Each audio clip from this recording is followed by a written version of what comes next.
I've toyed around with the spider. I like the way that it rolls, but there's something about the look that I always go back to the blade. Yeah, fortunately, I forgot my wallet that day. It's probably a good idea. Yeah, All right. You ready? I think we're ready. All right. Hello, everybody, and welcome back to Project Move. With me, Dr. Josh Weidman, myself, Matt Tremarkey, and today we're going to talk about training to failure. Now, with this, we kind of have a couple different routes. We've kind of got more strength bias, and then we also have training to failure for the sake of hypertrophy, for growing muscle size.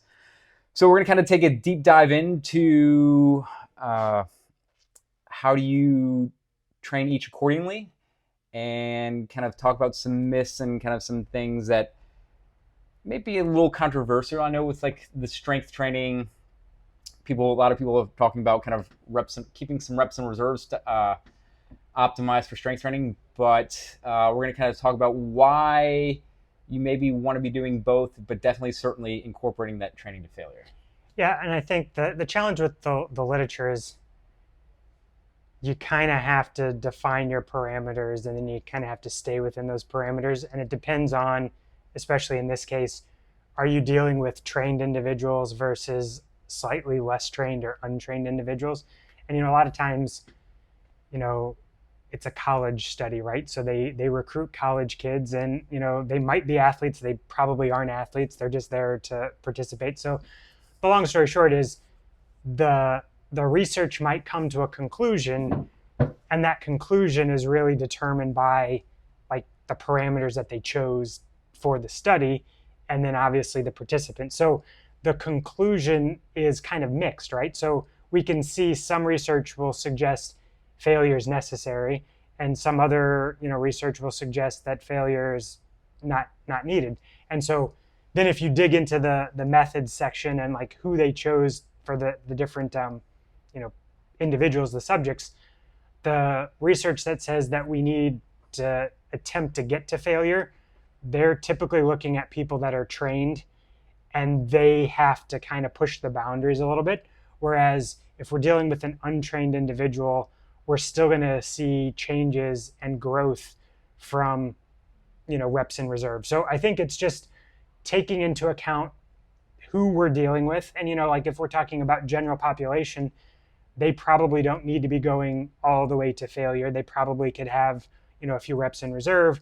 But if we're dealing with a high performing individual, we're probably going to need to be pushing the boundaries a little bit. So yeah, so while we're on the topic of failure, let's kind of maybe talk a little bit more in depth about what is actually failure. So there's kind of two different routes. One, we have technical failure, and then we have the other one, we're having more of a true muscular failure. So if we're trying to reach failure, we're going to want to make sure we're trying to go after more of a muscular failure and not technical. And kind of a great example would be kind of taking this most extreme would be technical, like something, the most technical lifts, let's say take the snatch for instance. If we're trying to train for hypertrophy or train to failure for strength purposes, we're never going to do the exercise snatch to failure. Snatch is a very technical one, so we want to make sure we're pretty fresh and crisp when we're doing it. And it's like, yeah, it's a very skill based, and we want to make sure that we're getting a high neurological output going into it. So we would never really train snatch to failure. Now we can train the components that make up a snatch to maybe increase hypertrophy or increase true strength gains. But yeah, so we kind of really need to figure out when we're talking about failure, whether we're talking about failing the lift where now we like we kind of reach like that technical failure, or we're truly failing the muscles that make up that movement. Josh, why don't you clean that up for me? Yeah, so the skill of the lift matters, and so I would never encourage someone to fail in the skill or the execution. So this goes back to that external display that we've talked about in multiple other shows. So the key would be what are the components that make up the snatch, and what are the tissue requirements that we need to execute the snatch. And then we would train those individually, improve those tissue qualities, improve those outputs, with the goal being that whenever we go and execute the snatch, all of that kind of self-organizes and just applies to the snatch. But we would never want to use the snatch as the means to achieve the quote unquote failure. Now, it's one of those things that is that really happening? I don't know. But that would not be my choice of whenever we're talking about training tissues, to failure. That would not be my choice as far as, and you could pick any skill like golf swing, anything that requires a high amount of skill. We would train the individual components and then allow that to kind of like self-organize into the actual skill. Yeah, itself. then go in. Then once you've developed those tissues that go into the movement of your particular sport, we train those, and then we put you back into your sport and allow your skill of the sport to really harness those new tissues. Yeah, so if we're talking about failure here, we're talking about that temporary muscular failure. So whenever we execute whatever it is that we're trying to achieve, we're not able to basically do another rep because that tissue has gotten to the point where it can't produce more force. Yeah, and then so when we're getting basically into this talk about failure, and especially this muscular failure, what ends up happening is when you train a tissue to actual muscular failure, the adaptation is, hey, we don't have enough of what the nervous system is saying, hey, you don't have enough of what we're asking you to, or what we're asking to do, so we're going to create more stuff to help with that specific task. So the next time that you do it, we have more tissue to use to do what we're asking. Yeah, so if you went over to the gym and you said, I'm going to pick up this barbell, and you didn't know how much it weighed, but you kind of just estimated, oh, it weighs a particular number. You go to pick it up and you're like, ooh, this, so like your brain would say, oh, well, I need more, right? And so then you would try again. And then eventually, if you were able to pick it up, you would get to the point where your brain's like, okay, well, the next time I execute this movement, I want to be able to do it. So if I didn't have enough tissue the first time, the goal is we need to grow more tissue. So the signal that we're trying to send is we need more tissue. So the signal of failure is we need more, right? Yes, and now it's kind of, maybe since we're talking about this, when we train failure, you said it, we need more. Now there's two different routes we can kind of go. We can go one from we need more like muscle tissue, more red stuff, or, and like for the sake of hypertrophy, hypertrophy of our muscles, or the less kind of talked about, maybe slightly more controversial, is from the strength side, Right. where we're essentially, strength is going to be mostly all neurological output as far as how much you can. So previously, like it was talking about strength training, and there's a lot of studies you'll find, and this kind of goes back to, how the study was set up, the participants versus trained versus highly trained versus untrained athletes.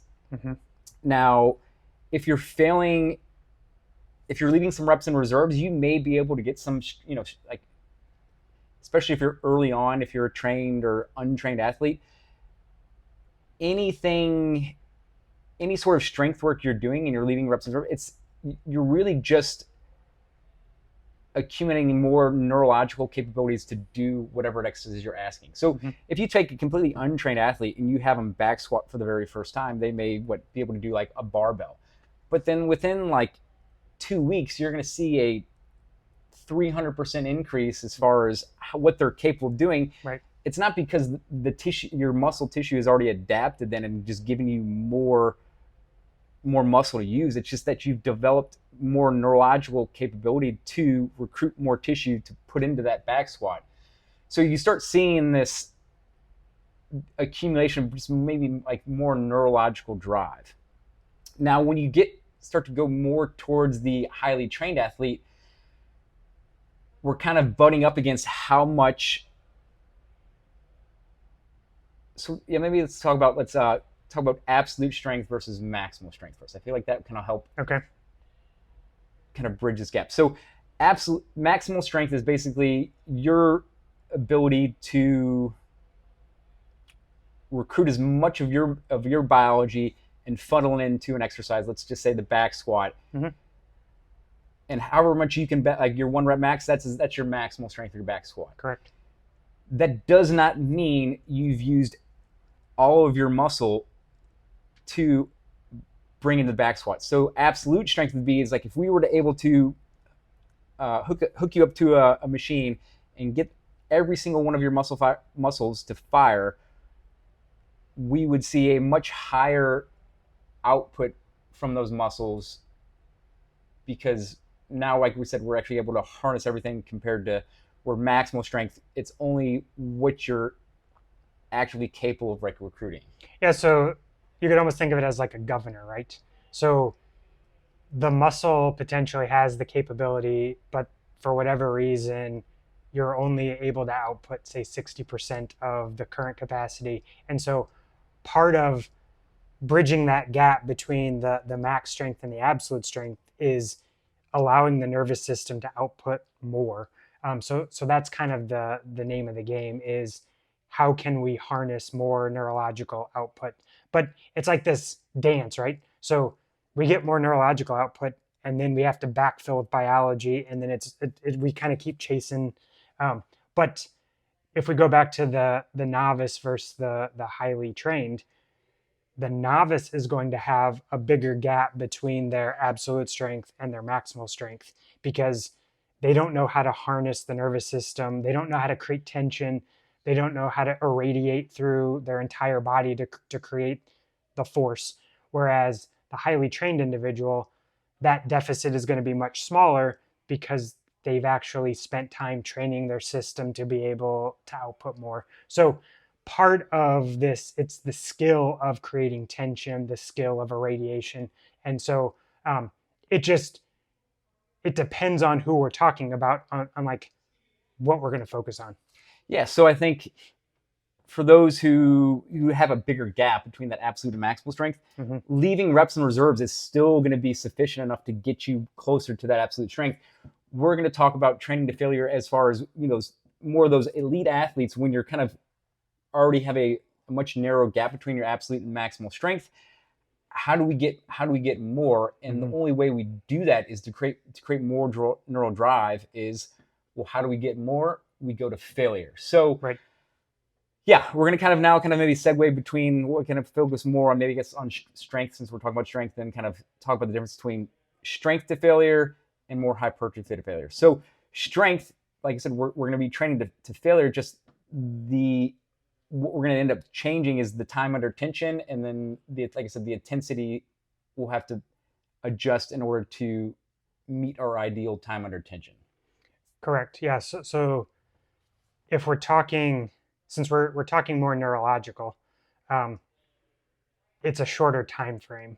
And then whenever we're talking more biology, it's a little bit more drawn out. So if we chose a particular lift and we chose a particular weight, and it wound up taking us longer to achieve the rep scheme that we chose, it doesn't necessarily mean that it's wrong. It just means that we kind of kicked ourselves into one category versus the other. And so again, it might take a little tweaking, or like a little you're going to have to play with it as far as the variables go, because we're trying to fail within a particular time frame. So we need to adjust the weight and the rep scheme to kind of meet these parameters. But yeah, let's take our classic strength training, and it's going to be anywhere varied from 1 to 8 reps, as far as time under, like as far as how many reps you're going to do to try and bias more increasing strength. So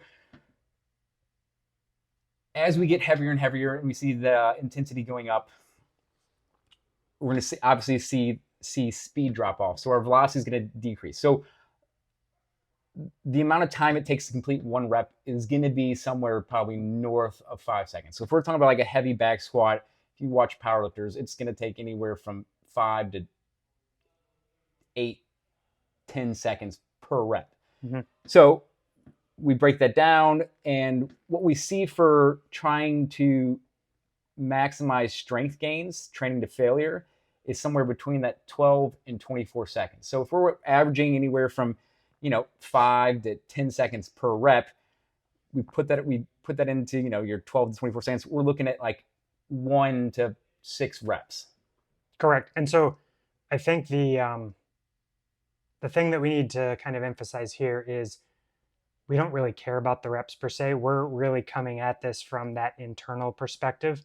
So the time under tension and the mechanical properties to stimulate the change, the signal, is all we're really focusing on.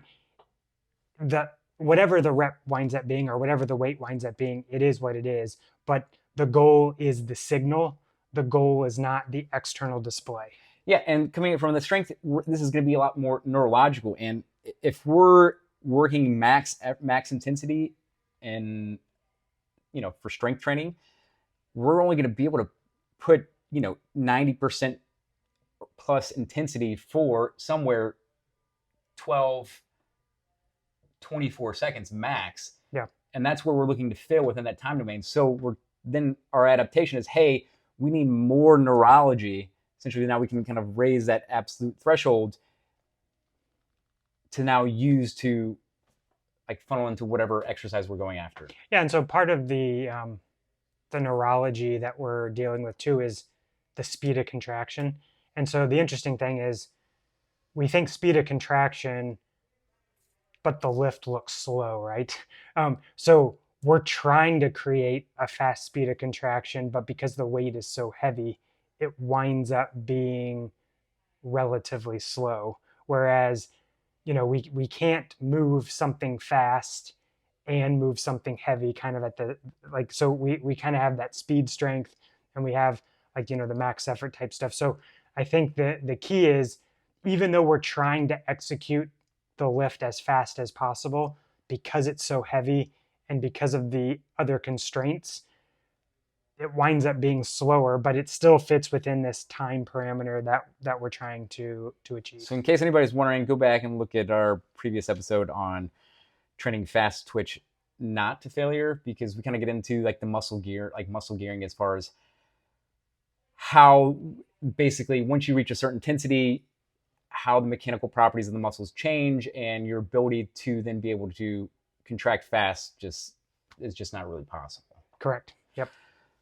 Okay, so yeah, back to this 12 to 24 seconds kind of at a very high intensity where we're hitting failure is going to basically cause the adaptation. Hey, we need more neurology next time we go about doing this. So for people who are highly trained, it really is going to take getting past those plateaus that you've been experiencing of, leaving probably reps and reserves. It's going to take training to failure to really see that next jump up. Correct. Yeah. So we've got to push the boundaries much more in this situation to really create the stimulus and the change that we're looking for. So the other thing that we can start to focus on is if we talk about patterned exercise or named exercise, we kind of fall into these lines of tension that we consistently utilize. And so part of this change that we're maybe thinking about is we're not trying to continually stress the same line of tissue. We want to be able to create zones of opportunity or different movement zones that if we're thinking of bicep curl. So if you lock yourself into like a preacher curl kind of setup, you're really only stressing one particular line of tissue, and then you might go to another bicep exercise and it's the same line of so it's like the tissue is only going to have so much adaptive capacity. So we really want to think of spreading out the load over a larger area so that we can recruit as much as possible. So it's not as straightforward as just go execute the lift.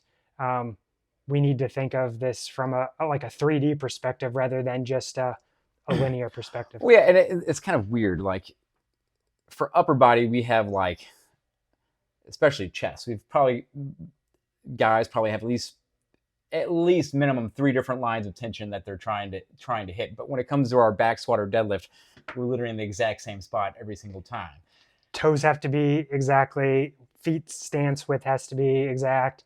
And so it's like, it's good and it's bad, because I think the long term effect is you get really good at that one particular area, and the variability is not really there. So Yeah. So and this is going to kind of segue into maybe more training to failure for the sake of hypertrophy becomes more important, because like if you're trying to increase muscle size, well, you're going to have to tax different lines of tissue in order to get more biology. Because yeah, if you're just doing the same line of tension, like if you're only doing incline bench press, like you're just kind of maybe biasing those upper parts of the chest. Whereas it is, as we see in a lot of our chest workouts, we see multiple different angles of attack to try and hypertrophy multiple lines of tissues. We just need to maybe start thinking about that concept more broad spectrum, in the sense of like by getting more variability in our patterned or named exercises, we're going to keep access, like from a neurological standpoint, to different lines of tension, which will allow for just more degrees of freedom, more force absorbing tissue. And we've talked about this before, but we're just giving yourself more access and keeping access to the tissue that we have. Whereas if we're doing the same line of tension over and over again, the lines of tension that we're not going after, we're eventually going to lose the ability to be able to contract in there. And then as soon as we step outside of that, then we're kind of opening ourselves up to injury. yeah, so if you think of the chest, the chest, it has, it all kind of culminates up into the shoulder, but it's like it's different lines, right? And so people think about, like you said, the upper chest, the middle chest, and like lower, but all tissue has multiple kind of directionality to it. So we need to be thinking multiple lines in every single lift, really, and not just focus on.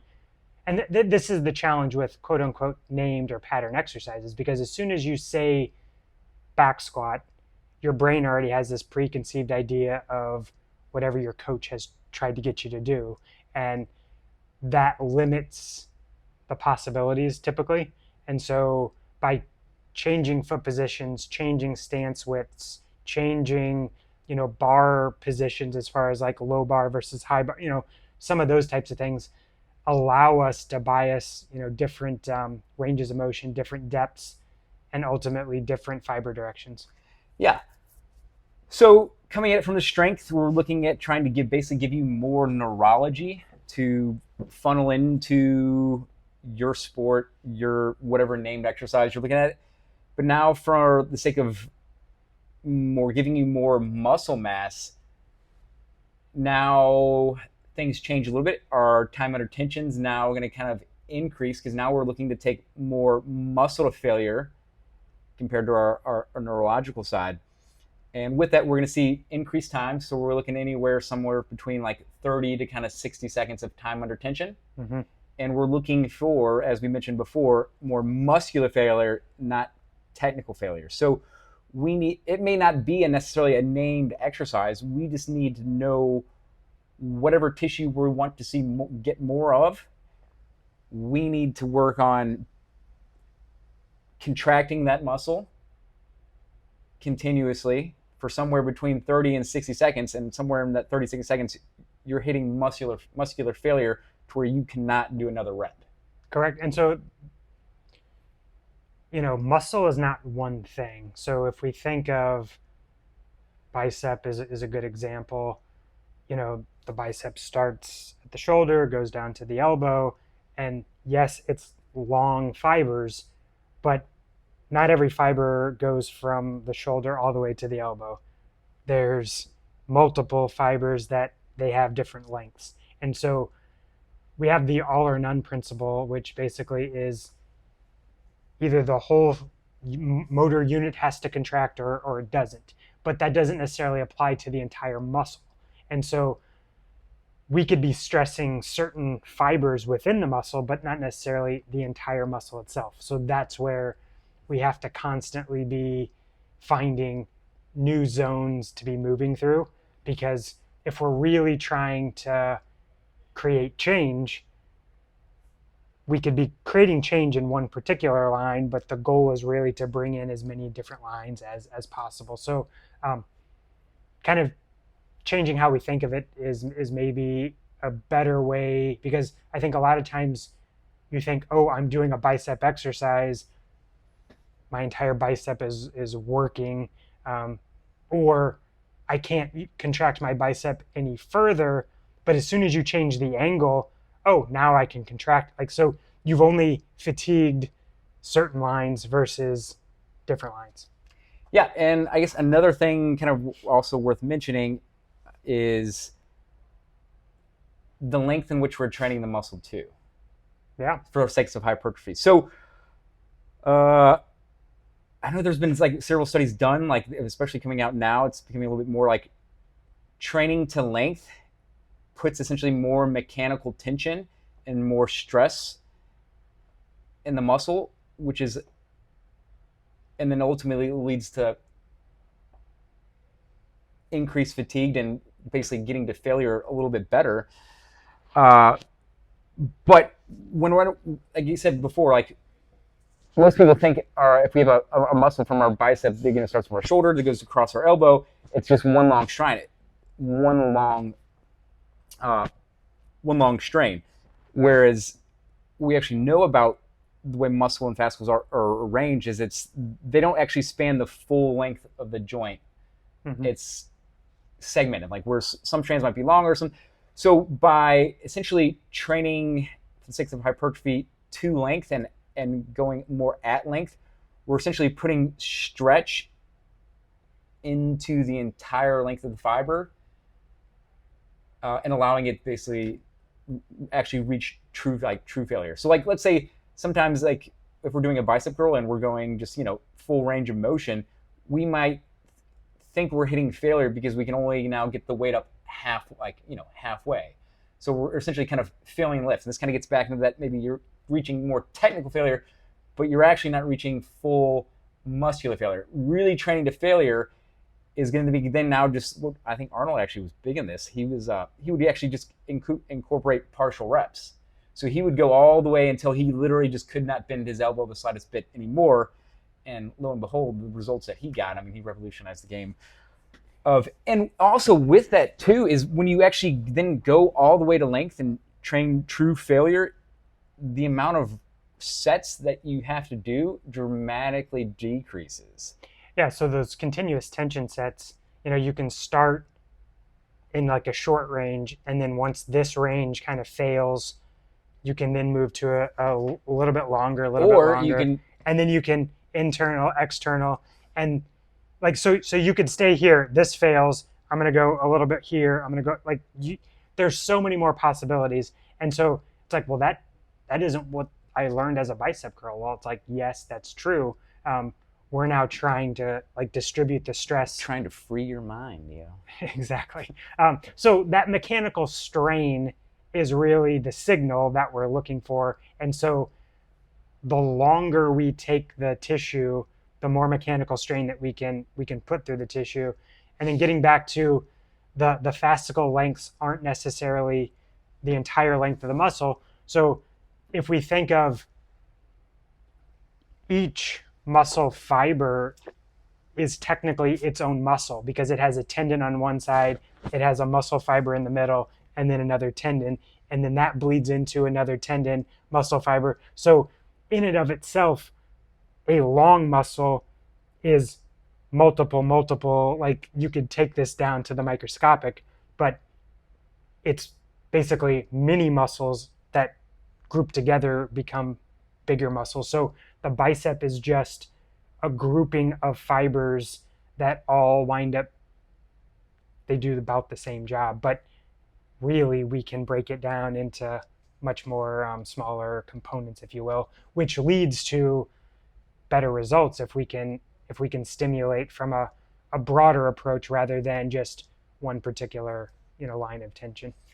Yeah, and then kind of now getting back to this. So if we really work on trying to reach failure, and especially trying to go failure, kind of scanning these different lines of tension, and then going to uh, more to length, more in that more eccentrically, more lengthening those muscles, we can cut down on the number of sets we have. And what we end up seeing is like as we get results and as our we start to see plateauing in hypertrophy size, what do we classically see? We see just throwing more volume at it. Now our bicep workout takes an hour long, Right.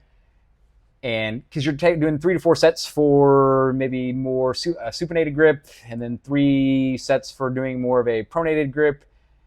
Yeah. So, but if we can save you a lot of time if we understand and kind of and have a good understanding of how our nervous system and our muscular system work together. You can save a lot of time by just being more efficient in the way you train. So for hypertrophy, yeah, scanning maybe different lines of tension when your muscles are going to be shortest, and slowly working to length. So that way, by the time you can't actually bend your elbow anymore and you've scanned different lines of tension along the way, I mean, it's going to take you one set, maybe 2 sets, maybe 1 set to kind of get a feel for it, and then that second set, you're actually then going truly to failure. We can save you a lot of volume and then also decrease the likelihood of of injury, because injury is just like as we mentioned probably ad nauseum before. Whenever the capacity of the tissue or the load exceeds the capacity of the tissue is an injury. So just by throwing more reps into it, you're essentially breaking down that muscle the more reps you do. So you're just increasing your likelihood. The more reps, the more volume you're throwing at it. So if you can send an appropriate signal once, that's all it takes, and then your endocrine system will take over and give you that adaptation you're looking for. Yeah, because the stimulus is important, but the recovery and the ability to create the change is important. So we don't need as much volume, which decreases injury risk if we're doing it this different way that we're kind of explaining. But the interesting thing too, so we're talking about failure here. You can't fail at everything, right? So you have to pick, what am I going to fail at? So, this week it might be biceps, next week it might be tricep. Like you can't, you got to pick what you're going to fail at. So this gets into our different types of training, if you will. So we have our stimulating, we have our, retraining, and then we have our detraining. So we might be using that stimulating for the biceps this week, and that's what we're going to fail at. But everything else, we just need to kind of maintain or kind of hold steady. Whereas we can't be failing, like how much effort and how much biological resources do you have? We only have so much, nutrition, all those types of things to recover. So if you're going to put in a high amount of effort into a particular tissue, you're not going to have enough energy to put that same amount of effort into another tissue. So we kind of have to pick and choose. And so just because you're putting a lot of effort into one doesn't mean everything else is going to drop off. Once we kind of get to a certain level, it doesn't take a lot of effort to maintain. So we can maintain our qualities with lower volume, and we don't need to be putting in so much volume into other things. So it's like we have to make sure that we're strategic on how we're picking and choosing, if you will. Yeah, and I think we kind of already have seen this. Like in the classic bodybuilding world, we see split workouts a week. We see we have like a chest day, we have a back day, we have a leg day. You're using, whereas we kind of saw before, like as far as hypertrophy, you're picking a day to then really go after tissue to essentially try and grow that tissue. Right. So if we can yeah, send an appropriate signal. Whereas I guess before we were just kind of threw a lot more volume at it because we weren't being as, I guess, efficient or systematic in the way we actually train the tissue. So by, yeah, like you said, we only have a finite amount of resources we can funnel into it. And also we don't want to send conflating signals to of where to send the adaptation, because whenever you work out, especially when it comes to hypertrophy, we're creating, let's say we'll take the bicep. We do our different lines of tension and bicep curl. We have, whenever we go through a workout, we're essentially creating localized inflammation in that bicep tissue, which if we train it to failure, then that sends a signal to the nervous system, say, hey, we don't have enough of what we're asking to do. So then your nervous system says, hey, Mr. Endocrine System, hey, go give that bicep more biology so that next time we do biceps, we can actually hopefully accomplish what we're asking it to do. Mm-hmm.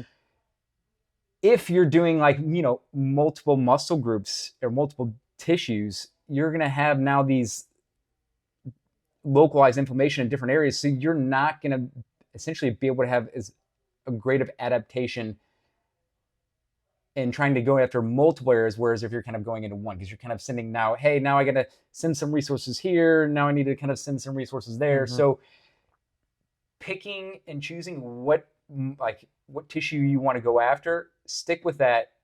Try not to, give mixed signals. Correct. Yep. And now the next thing we need to kind of discuss is the law of accommodation. So we can't. Okay, pause you first. Yeah. Kind of going back to that. And this is, I was watching a video last week on social media, and I think I sent it to you. Another thing kind of missed that kind of talk about, some people talk about as far as tempo. Oh, sure. Yeah, tempo is, some people say, yes, tempo is important for hypertrophy. Some people say, no, it's not important. I'm going to argue on the side of the camp that it is very important. The reason why is because, as we mentioned just a moment ago, you're trying to create localized inflammation in a certain tissue so you know where to send the adaptation to. Mm-hmm. So if we know what we know about tempo. We've got 3 different ways of contracting muscle. You've got isometric, which stays the same. You've got concentric, and you've got eccentric. With eccentric, we're creating the most shearing force in the muscle, so we're actually creating a little bit more inflammation. That's why classically in bodybuilding, we always think we heard about, really focusing on the eccentric, focusing on the lengthening. Well, the reason why is because you're creating more shearing force across the muscle tissue. You're creating more inflammation. This is where DOMS ends up, kicking in more. By putting a little bit more emphasis on that eccentric phase, we can create more inflammation. Now we have a little bit stronger signal of where to send the resources to. It's like a bigger runway to funnel resources to. Yeah, so I think that, since we're talking now more on the biology side versus the neurology side, so I think whenever we're talking neurology, the tempo probably is going to be a touch quicker. Whenever we're talking biology, it's going to be a touch slower. Obviously, still within our parameters, right? So if we're talking neurology, max strength, it's in that 12 to kind of 24 seconds. So the tempo has to match those parameters. And then now if we're going like 30 seconds to closer to a minute, the tempo needs to match that parameter. So I think making sure the tempo is congruent with the signal that we're wanting to send has to be appropriate. Yeah, and since we're trying to give you more muscle tissue, how do we create essentially more inflammation, as kind of focusing on the eccentric? So definitely tempo is going to be important when it comes to hypertrophy from the muscles, just because, like I said, we need to know where to send the adaptation to, and really kind of focusing on not sending competing signals. So really kind of limit the tissue you're kind of going after. Yeah, so if we're talking about sending the correct signal, so the mechanical strain, if you think of it this way, the body doesn't know what an exercise is. The body only responds to intensity and the mechanical strain that you're putting through the tissue. So we have to make sure that we send the signal that matches what we're trying to achieve, right? And so the tempo, if we go slower, that's a way to increase the strain. If we go longer, that's another way to increase the strain. So if biology or building more biology is the goal, we have to find ways to continuously add ways to increase the mechanical strain to the tissue.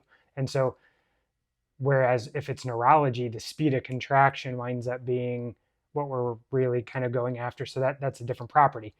But anyway, the point of all that is you're talking about conflicting signals. We have to make sure that we match the signal to the goal that we're trying to achieve. And I just want to throw in there, this is not to say you can't work out other parts of your body. You just don't want it to be in a stimulating level of training. So as we mentioned just before, you've got 3 different like levels of kind of working out. You've got detraining, which is not to say you're regressing. You've got retraining, and then you've got a stimulating training zone. So you just don't want to hit that stimulating factor or an intensity or sending a strong enough signal to conflating or to different regions to where you're now spreading out resources across. Yeah, so we all have what we would call our habitual zone. So that's kind of like our baseline of activity, if you will. And so the untrained person, this is why anything works. Because they're untrained, their habitual zone is very low. So it doesn't take much challenge to get them above their habitual zone. But if you're someone that works out 5, 7, multiple days a week, their habitual zone is much higher. So it takes more stimulus to create the signal that we're looking for. So the stimulating, the detraining, the retraining, all are relative to your habitual zone. So what my habitual zone is different than yours. So we might be doing the same workout and you might be in retraining and I might be in stimulating just because we're used to different things. So that's the challenge with group workouts to a certain extent, that everyone really needs their own parameters. But kind of keeping this more general, we have to make sure that we're stimulating the correct tissue, we're in that lower intensity zone for the rest of the workout. Yeah. All right. Back to accommodation. Accommodation. So the key with accommodation is we get used to what we're doing, right? And so we don't want to continuously stress the same line of tissue because eventually the body gets used to doing that, and the adaptive capacity, it doesn't necessarily mean that the tissue is going to fail, but we might be putting in effort, but because it's the same line of tissue that we did the last time, that effort might not actually send the signal to create more. So even though we might feel tired, we might feel some soreness, it didn't reach the level of stimulation that we truly. So this is where we're always trying to kind of ward off accommodation to a certain extent. So that's the reason why changing lines of tissue, coming at the tissue from different angles, like all of these things help to minimize that stagnation, if you will. Yeah. And so I think part of creating this failure is we don't want to just fail in one line. We need to be able to spread that failure out across multiple lines as best as possible. Yeah, because basically kind of what accommodation is just if you're working the same line of tension, your body's going to get really good at working that one line of tension, and you're going to see results in that line of tension. But what ends up happening, it comes in at the cost of those other lines of tension. So if you're not using it, your body's going to lose it. Eventually we'll see the ability, well, first we'll see a neurological drop off, but then you'll just and then first you'll see a neurological drop off, and then I guess if you really just limit that certain line of tension, you'd eventually see definitely a drop off as far as from a biological side, from a muscle tissue standpoint. Yeah, interestingly enough, so if we really play this out, so, and no one thinks of it this way, but to create a contraction, you first need the neurological signal, right? So if you're only working one particular line of tension, that signal is getting stronger while all the other signals are actually getting weaker or less stimulated. So those signals don't completely go away, but because the one signal is reinforced so much, it's like you're creating like a groove in like a record, and so you stay in that groove much easier than being able to jump out and go to a different groove. And so eventually, like you said, if the signal is only going to a particular line and those other lines aren't getting the neurological signal, eventually you will see atrophy. So you might see like a super development in one area, and technically you would start to see atrophy, even though this person might be working out. It's like they're only sending the signal to a particular zone. Atrophy eventually will, because the signal is so strong in one area and so weak in others. You don't think of it that way, and you would be like, oh, well, this guy looks really good. But if we really played this out, that would be kind of the case that we would be looking at. Yeah. So we talked through accommodation. We talked about, the whole choosing where you fail because we only have so much resources. So I think that's another key thing to kind of reflect back on, because we can't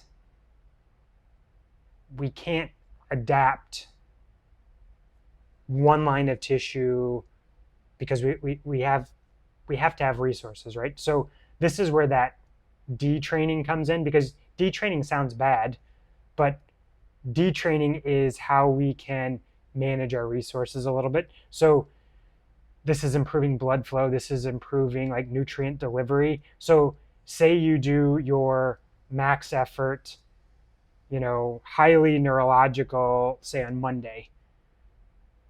You might want to use that detraining zone on a Tuesday or Wednesday to kind of help the recovery process in that tissue that you really stress maximally on Monday. So it doesn't mean I don't touch that tissue until the following Monday. It means that we have to just change our parameters to make sure that we get the proper recovery, so that we're able to come back the next time and do it at a higher level. And then there's that later night of the week after you've gone after your, we'll say, chest on Monday, and you're kind of going more maybe a stimulating effect on Monday, and then maybe that Thursday you're kind of hitting some detraining. You can also then now go after a stimulating effect in another zone. So now this is kind of where we can kind of get into our classic splits. Right. Yeah. And then I think that, it all goes down to kind of energy management, right? So we only have so many hours in the day, and we only have so much energy we can funnel into certain things. So we have to kind of pick and choose. I think that's the takeaway there. And then the next thing would be the volume. So we've already talked about this way of training reduces our volume, so we don't have to expend so much energy in like a 2-hour workout. We can really limit our time, but still get good results. And so I think that the challenge is, if we take this traditional kind of bodybuilding where their workouts are 2 hours, or even like powerlifting where they've got these 15-minute rest sessions, right? So they might do 3-rep max, 15 minutes of rest, right? And then come back and do it again. But it's like now their workout winds up being 2.5 hours. If we can cut down on some of this volume because we're really targeted on how we're approaching things, it allows us to use our resources more efficiently. Yeah, and this kind of makes me think about, there is going to be a big difference in what your sport is. So if your sport is something like in weightlifting, whether it's Olympic lifting, powerlifting, CrossFit, the volume isn't necessarily going to maybe drop off as much as you would think. The intensity is not going to be nearly as high, because most of, maybe besides powerlifting, but a lot of it is going to, like, whatever our sport is, it's going to be a lot of skill. Like when it comes to CrossFit, when it comes to Olympic lifting, it's very highly skilled. Whereas So the volume allows you to practice your skill rather than devote so much to creating biology changes. So Yeah. that's what So that's yeah, you're spending a lot of time. A lot of that volume is going to be in more like retraining and detraining zones because you're just working on more of the skill component. yeah. There are definitely obviously times where you're then going to go into a stimulating effect to try and create biological change. But especially if our sport is a non-lifting sport, let's say like hockey or soccer, we don't need to like throw all this volume because we typically see the strongest people and we want to get stronger for our sport. So we kind of take these concepts from, like powerlifters and we throw, like, hey, we just got done skating, at a 2-hour practice. Now let's go do some more lateral broad jumps, some Cossack squats. For one, I don't know if I'd be really necessarily doing that during in season, but we can cut you down on the volume because all it really takes is, like I said, that one set to create that stimulating effect, and then you just take that new biology that you've trained accordingly, and then you just go play your sport, and then your body will just self-organize and figure out how to use that new stuff. Yep. So if your sport is something other besides some sort of weightlifting, the amount of volume that you need is definitely a lot less than you think because you're not. I know we talk about if you're not using it, you're losing it, but you can essentially, like as we talked about it, like you only have a finite amount of space to where we can kind of funnel resources. So if we hit let's say a max effort, like in a squat, honestly, if our sport's not some sort of weightlifting, we only probably need to maybe touch on that once, twice, and maybe 3 times, depending on our sport, maybe more so for football, but a handful of times a month, we're going to keep that neurological drive there. We're going to keep the ability to have it. We're not going to lose it. We're just going to now maybe spend a little bit more time maybe in that, touching on that, like in like retraining zones. Yeah, and I think we've talked about this at some point before, but there's this concept of the neural net, and the neural net is how much neurology can we use to then connect the biology. Is kind of a simple way of looking at it, and so we use the max effort to open up more neurology, and then the goal is to take that neurology and then try to draw in as much biology as possible. So if our sport is, say, baseball or soccer, it's not weightlifting, but the goal of why we would still want to use that max effort is so, if we're thinking of like a corner kick in soccer and you need to put a max effort into the kick, you need to know how to take that neurology and funnel it into the kick. Or if we're talking like world long drive in golf, like you need to be able to harness the neurology to be able to put it into the club head. So the reason why we still use max effort, or say we need hip workspace, we need to be able to take that neural drive and funnel it into that restriction in the hip. So the neural drive component is why we would continue to do max effort. And to keep that neural drive, like you said, we don't need to be doing this every week. Twice a month, 3 times maybe, depending, is all we really need to make sure that we keep the neural drive at a level that we're comfortable with. And if we see maybe dips in that neural drive, we can use a little bit more stimulus there. But if our sport is more skill based, the goal is to be able to funnel that neurology and put it into the skill that allows us to play the sport at the highest level. Yeah. All right, let's maybe try to put a bow tie on this. So, training to failure, especially we're really kind of limiting the fast twitch today.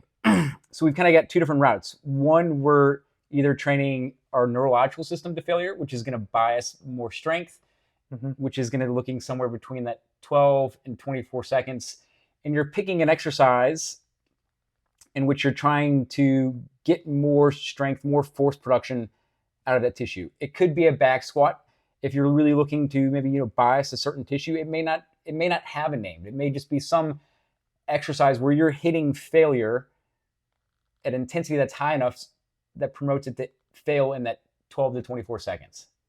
Yeah, and I think it's probably less of a named exercise than it would be a named exercise because, like we talked about in the beginning, we're looking at a particular tissue that needs to do a particular job, not necessarily a particular exercise. And so we're training the tissue, the muscular tissue to failure, whether it be neurological or biological.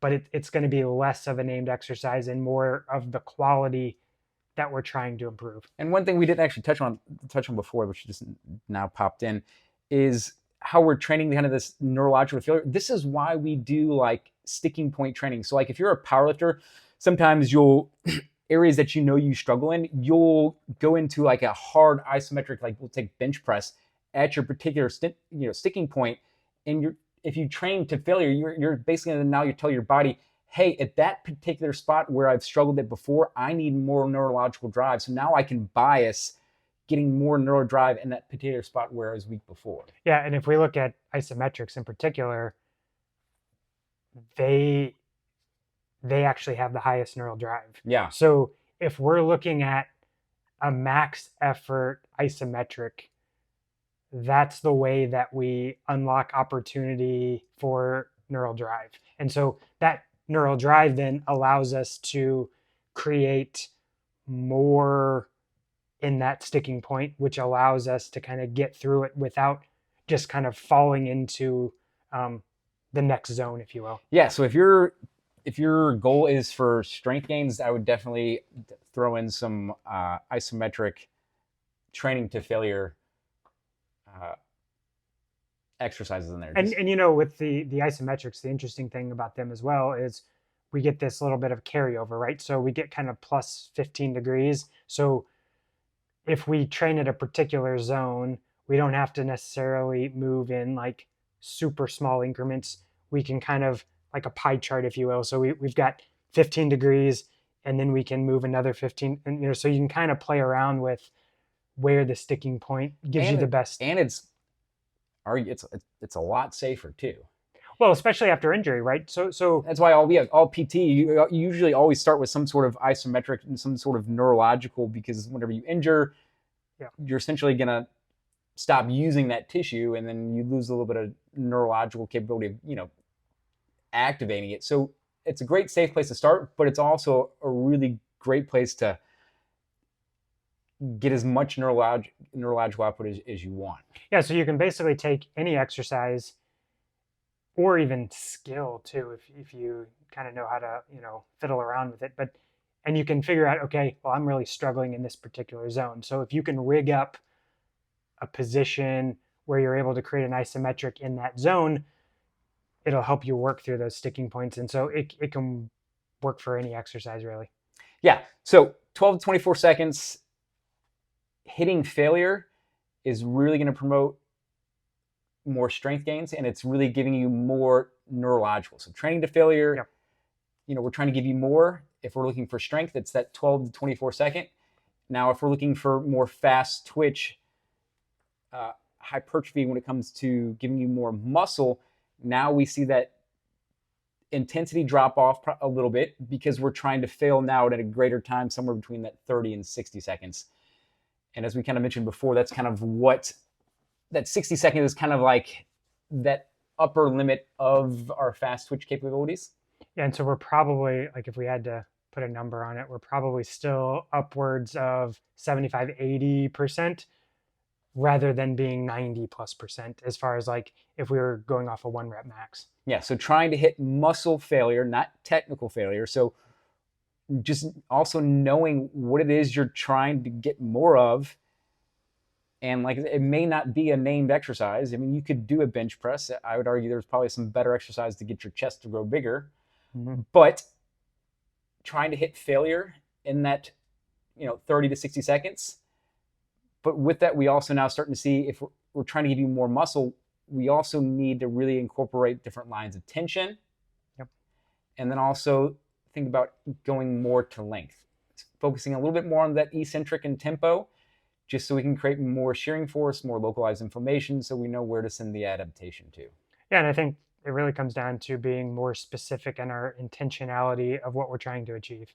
That's what we're here to talk about, is intentionality, I feel like. Yeah, it comes up quite often. Anything else?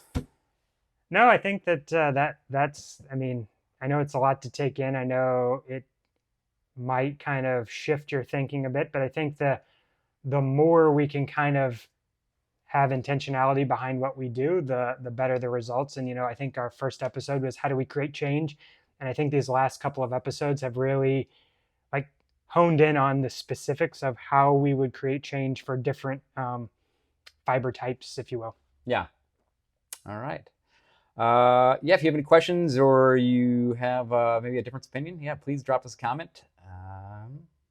Yeah, I guess we'll see you next time. Next time we're going to talk about training slow twitch to failure for the sakes of hypertrophy. But yeah, stick with us next time, and yeah, hope to see you then.